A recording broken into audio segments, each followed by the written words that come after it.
ప్రేక్షకులకు స్వాగతం. 2026 ఫిబ్రవరి మాసంలో ద్వాదశ రాశి మాస ఫలితాంశాలు. ఈ జనవరి మాసంలో మకర రాశిలో పంచగ్రహ కూటమి ఏర్పడింది.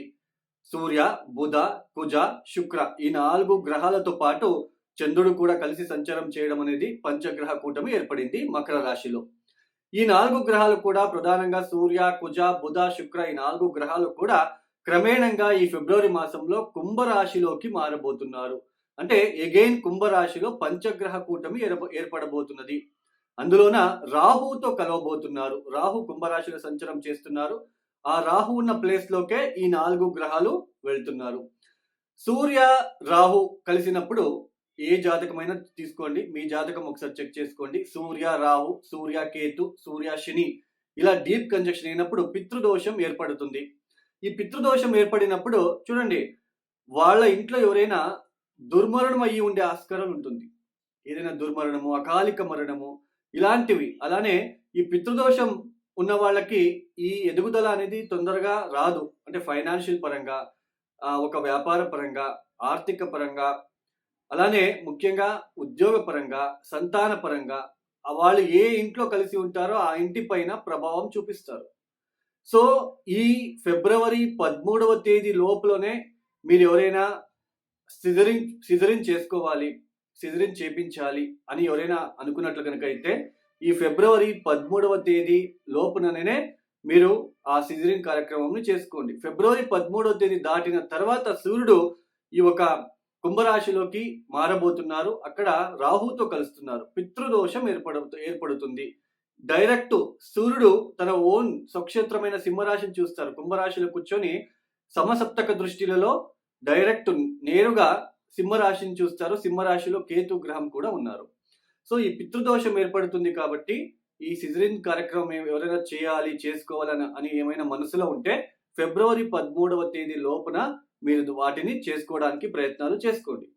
అలానే ఈ ఒక మాసంలో, ఈ ఫిబ్రవరి మాసంలో ముఖ్యంగా ఏదైతే ఈ పంచగ్రహ కూటమి కుంభరాశిలో ఏర్పడబోతున్నదో సూర్య, కుజ, రాహు అందులోనే బుధుడు కూడా కలుస్తున్నారో ఈ వాయుతత్వ రాశులలో ఈ ఒక పరిస్థితి ఏర్పడుతుంది. కాబట్టి ఈ అగ్ని ప్రమాదాలు ఎక్కువ జరిగే సూచనలు, అంటే గాలి నుంచి ఎక్కువ వ్యాపించేది ఏది, తొందరగా స్ప్రెడ్ అయ్యేది అగ్ని ప్రమాదాలు కావచ్చు, ఏదైనా గ్యాస్ రిలేటెడ్, అలానే కెమికల్ రియాక్షన్ వలన, అలానే ముఖ్యంగా ఈ ఒక దేశ రాజకీయ వ్యవస్థ మీద కూడా కొన్ని దుష్పరిణామాలు చూపించడానికి అవకాశాలు ఉంటాయి.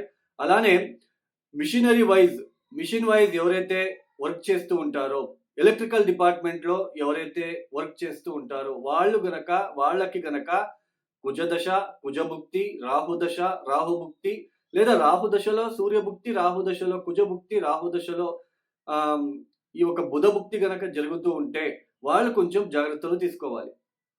అంటే ఈ ఒక దేశవ్యాప్తంగా కూడా ఈ ఒక అగ్ని ప్రమాదాలు ఎక్కువయ్యే సూచనలు ఉంటాయి. అలానే ముఖ్యంగా గ్యాస్ రిలేటెడ్, గాలి నుంచి ఏదైతే తొందరగా ఈజీగా స్ప్రెడ్ అవుతుందో అలాంటిది ఎక్కువగా మనకి ఒక నెగిటివ్ ఎనర్జీ ఫార్మ్ అవ్వడానికి ఛాన్సెస్ అనేది ఉంటుంది.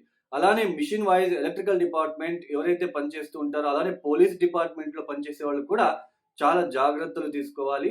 అలానే ఈ సమయంలో రాత్రిపూట ప్రయాణాన్ని తప్పించడానికి మీరు ప్రయత్నం చేయండి. ఎక్కువ రాత్రిపూట జర్నీ అవాయిడ్ చేయండి. అలానే ఎవరైతే డ్రైవింగ్ వృత్తిలో ఉంటారో వాళ్ళు కూడా చాలా జాగ్రత్తలు తీసుకుంటే మంచిది. ఈ ఒక ఫిబ్రవరి మాసంలో గ్రహ సంచారాన్ని గనక మనం పరిశీలించినట్లు గనక అయితే ముఖ్యంగా శని మీనరాశిలో సంచారం, గురువు గారు వక్రించి మిథునంలో సంచారం చేస్తున్నారు, రాహు కుంభంలో, కేతు సింహంలో. అలానే ఈ ఒక మాసంలో ఫిబ్రవరి 3వ తేదీ బుధుడు మకరం నుంచి కుంభంలోకి ప్రవేశిస్తారు.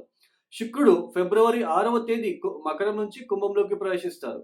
అలానే సూర్యుడు ఫిబ్రవరి 13వ తేదీ మకరం నుంచి కుంభంలోకి ప్రవేశిస్తారు.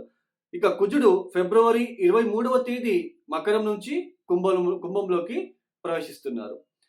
ఏదైతే ఈ గ్రహ సంచారం ఉన్నదో పంచగ్రహ కూటమి ఏర్పడబోతున్నది. 5 గ్రహాలు కూడా కుంభరాశిలో, ఇక మిగతా 3 గ్రహాలు మీనరాశి, మిథున రాశి, అలానే సింహరాశిలో.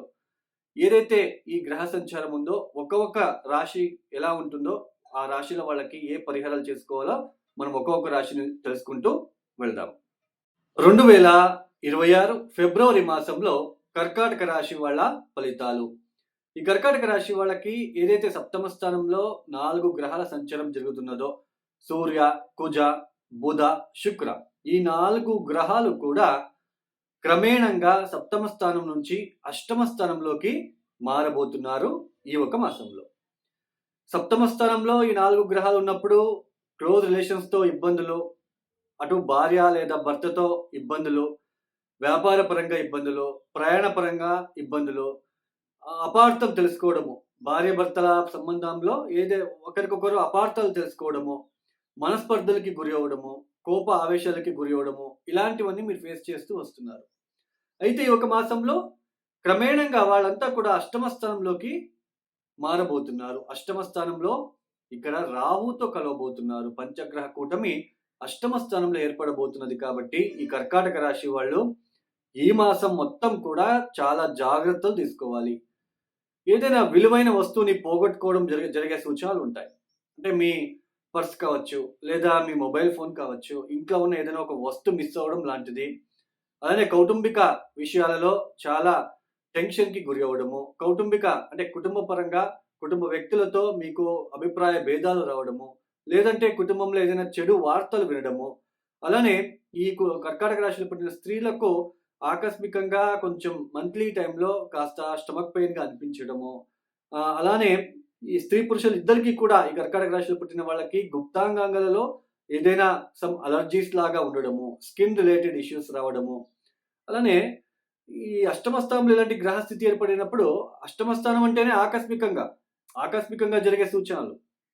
మనకేది ముందుగా ఇన్ఫర్మేషన్ ఉండదు. నేను ఇలాగే వాక్ చేస్తూ ఉన్నానండి. అలాగే స్లిప్ అయి కిందకి పడ్డానండి. తలకు కొంచెం బాగా దెబ్బ తగిలింది. ఇలాంటి గ్రహస్థితులు ఏర్పడినప్పుడే ఇలాంటివి జరుగుతాయి. వేళకు సరిగ్గా భోజనం చేయలేకపోవడము, అలానే ర్యాష్‌గా మాట్లాడడము, అలానే బాడీలో ఏదో అన్‌కంఫర్టబుల్‌గా ఫీల్ అవ్వడము. కంఫర్ట్‌గా ఉండదు. బాడీలో ఏదో ఒకటి మనకి అన్‌కంఫర్ట్‌గా అనిపిస్తూ ఉంటుంది ఈ సమయంలో. ఇలాంటివి ఫీల్ అవ్వడము. నేను ముందుగానే చెప్పినట్టు వాక్ చేస్తూ ఉన్నానండి. నడిచేటప్పుడు స్లిప్ అయి కిందికి పడే ఆస్కారాలుంటాయి. రాహుతో కుజుడు కలుస్తున్నాడు. ఎలక్ట్రికల్ డిపార్ట్‌మెంట్ నేను ముందుగానే చెప్పినట్టు స్టార్టింగ్‌లో ఎవరైతే అపాయకారి వృత్తిలలో ఉంటారో, అపాయకారి వృత్తి అంటే ఈ మనకి పోలీస్ డిపార్ట్‌మెంట్ అది కూడా వాళ్ళు కూడా చాలా సాహసంగా ఉంటారు. వాళ్ళు అంటే వాళ్ళు ఇంటిని వదిలేసి అంటే వాళ్ళ వృత్తిలో వాళ్ళు చాలా ఈ దొంగలు పట్టుకోవాలి, కేసెస్ పట్టుకోవాలి. వాళ్ళతో అవన్నీ కూడా వాళ్ళు ఫేస్ చేయాలి పాపం. సో, అలా అపాయకర వృత్తి ఈ పోలీస్ డిపార్ట్‌మెంట్ కావచ్చు, మెకానికల్ డిపార్ట్‌మెంట్ కావచ్చు. మెకానికల్ డిపార్ట్‌మెంట్ అంటే ఈ మిషనరీ పనిచేసేవాళ్ళు. లేత్ మిషన్స్, డ్రిల్లింగ్ మిషన్స్ ఇట్లాంటివి. అలానే మెయిన్ ఎలక్ట్రికల్ డిపార్ట్‌మెంట్‌లో పనిచేసేవాళ్ళు జాగ్రత్తలు తీసుకోండి. ఆ జాబ్‌లోనే కాదు, ఇంట్లో కూడా ఎలక్ట్రికల్ ఏదో రిపేర్ వచ్చింది. నేను వెళ్లి టెస్ట్ చేస్తాను. ఇట్లాంటివన్నీ ప్రయోగాలు చేయవద్దు. కాస్త తెలియని విషయాలలో కాస్త జాగ్రత్తలు తీసుకోండి. తెలియని వ్యక్తులతో జాగ్రత్తగా ఉండే ప్రయత్నం చేయండి. సో, ఇలాంటి సిట్యుయేషన్ ఈ కర్కాటక రాశి వాళ్ళకి ఈ అష్టమ స్థానంలో ఉంటుంది కాబట్టి కొంచెం అన్ని విషయాలలో జాగ్రత్తలు మీరు తీసుకోవాలి. సో, అపాయకర వృత్తిలో ఉన్నవాళ్ళు కావచ్చు, ఇంట్లో మీరేదైనా గ్యాస్ లీక్ అవుతా ఉంది. ఏదో చేద్దామని వెళ్లి, ఏదో చేయడానికి వెళ్లి, ఏదో అయిపోయేలాగా మీరు చేసుకోవద్దు. కొంచెం అష్టమ స్థానం అంటే ఆకస్మికంగా జరగడము. మనకి ఇన్ఫర్మేషన్ ఉండదు. మనకేం జరుగుతుందో తెలీదు. ఇన్ఫర్మేషన్ ఉండదు కాబట్టి మీరు కొంచెం జాగ్రత్తలు తీసుకోండి. అలానే కుటుంబ వ్యవహారంలో కూడా కొంచెం దురుసుగా మాట్లాడడము ఇట్లాంటివన్నీ మీరు అవాయిడ్ చేస్తే మంచిది. అంటే కర్కాటక రాశి వాళ్ళకి ఈ సమయం కూడా అంత మంచిది కాదు. ఉద్యోగ విషయాలలో కూడా ఉద్యోగం వదిలేయడము ఇట్లాంటివి కూడా ఏర్పడబోతున్నాయి. ఆకస్మికంగా ఉద్యోగం నుంచి బయటికి రావడం కూడా కనిపించడానికి ఆస్కారం ఉంటుంది. నేను ఎవరిని కూడా ఇక్కడ భయపెట్టడానికి కాదండి. అష్టమ స్థానంలో ఇలాంటి గ్రహస్థితి ఉంది కాబట్టి చెప్తున్నాను. ఈ గ్రహాలు ఇప్పుడు మాకు కూడా అష్టమ స్థానంలో ఇప్పుడు మాది సింహరాశి. అష్టమ స్థానంలోకి నెక్స్ట్ మంత్ వస్తున్నారు. ఇప్పుడు సూర్య, శని కలుస్తున్నారు. మాకు కూడా ఇబ్బందులుంటాయి. ప్రతి ఒక్కరికి ఇబ్బంది అండి. నేను ఇక్కడ ఎవరిని ఇబ్బంది పెట్టాలి లేదా భయపెట్టాలని ఒక ఉద్దేశంతో చెప్పడం లేదు. ఒక అలర్ట్‌నెస్ ఇలా ఉండబోతుంది. ఇలా మనం ఉండాలి అని మనం తెలుసుకొని మనం ముందుకు వెళ్తే చాలు. అలానే విలువైన వస్తువులని చాలా జాగ్రత్తగా పెట్టుకోవడానికి ప్రయత్నం చేయండి. ఏటీఎం కార్డ్ కావచ్చు, మీకు ఏదైనా వేరే ఇతరుల వస్తువులు కావచ్చు, ఇవన్నీ కూడా జాగ్రత్తలు పెట్టుకోవడానికి ప్రయత్నం చేయండి. ఈ కర్కాటక రాశి వాళ్ళు ప్రతిరోజు కూడా మహామృత్యుంజయ మంత్రాన్ని పఠించుకోవడానికి ప్రయత్నం చేయండి. అలానే కాలభైరవేశ్వర అష్టకాన్ని చదువుకోవడానికి ప్రయత్నం చేయండి. అలానే ప్రతిరోజు దగ్గరలో ఉన్న శివాలయంలో గనక నవగ్రహాలు గనక ఉంటే 27 ప్రదక్షిణలు 27 ఎరుపు రంగుల పూలతో మీరు చేయడానికి ప్రయత్నం చేయండి. ఎవరైతే ఈ వీడియోని చూస్తున్నారో లైక్ చేయండి, షేర్ చేయండి, సబ్స్క్రైబ్ చేసుకోండి. సర్వే జనం సుఖినో భవంతు. ధన్యవాదములు. జై శ్రీరామ్.